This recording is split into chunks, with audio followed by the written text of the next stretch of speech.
All right, everyone, I have your note sheet here for you. Your objective is I can use the zero and negative properties of exponents. So we're going to start off with negative exponents, and I'm going to give you the rule for that. So whenever you have a negative exponent, such as, oops, be helpful if I could use the writing tool, x to the power of, let's say, negative 2. Whenever you have a negative exponent, first of all, whenever you have something that stands alone, I'm going to have you put it over 1. What the negative exponent does is it allows you to move across that fraction bar there. So what that is the same as is draw your fraction bar, and then it moves the entire term across the fraction bar. So x goes below, but keeps the same power, but makes it positive. So it'd be x squared. But you have to leave the 1 up above.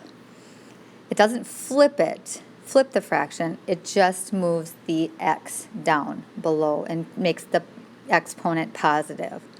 So I'm going to do another one. This time I'm going to do 5y to the negative 3. So I'm going to put it over 1. I'm going to draw my fraction bar. Now notice the y is only to a negative exponent. So the 5 stays, but the y moves across the fraction bar.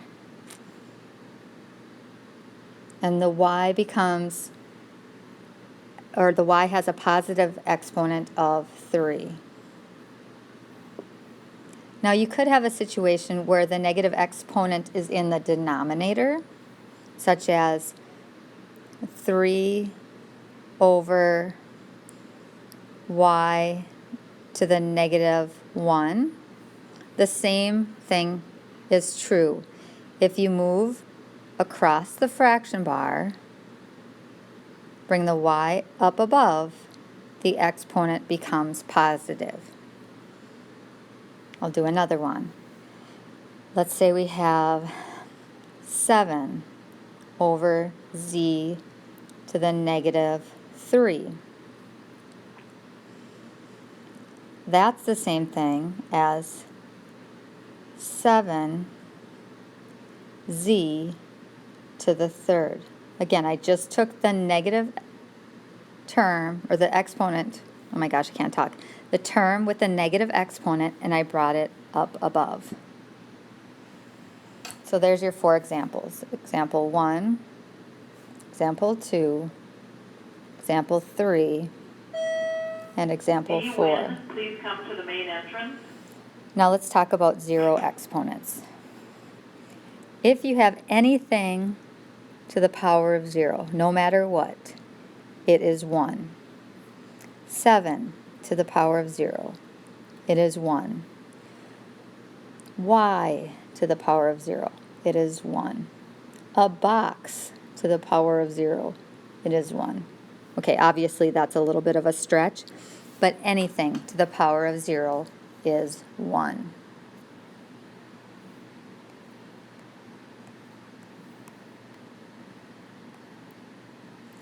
Okay, so here are your tries somewhere here. Nothing is working out right now.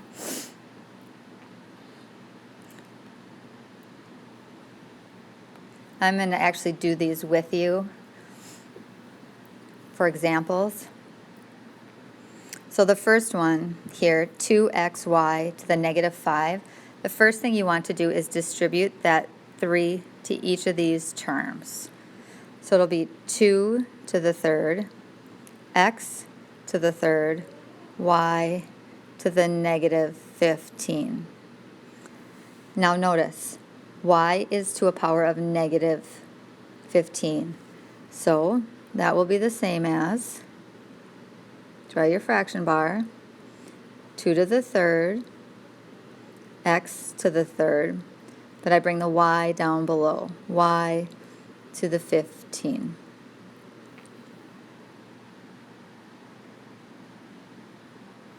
now I want to do, let's say, I'm going to skip the second one. You can do that one on your own, and we'll check it tomorrow. I'm going to do the third one. So the first thing I'm going to do is I'm going to take that negative 2 and I'm going to distribute that to the 2 and the x.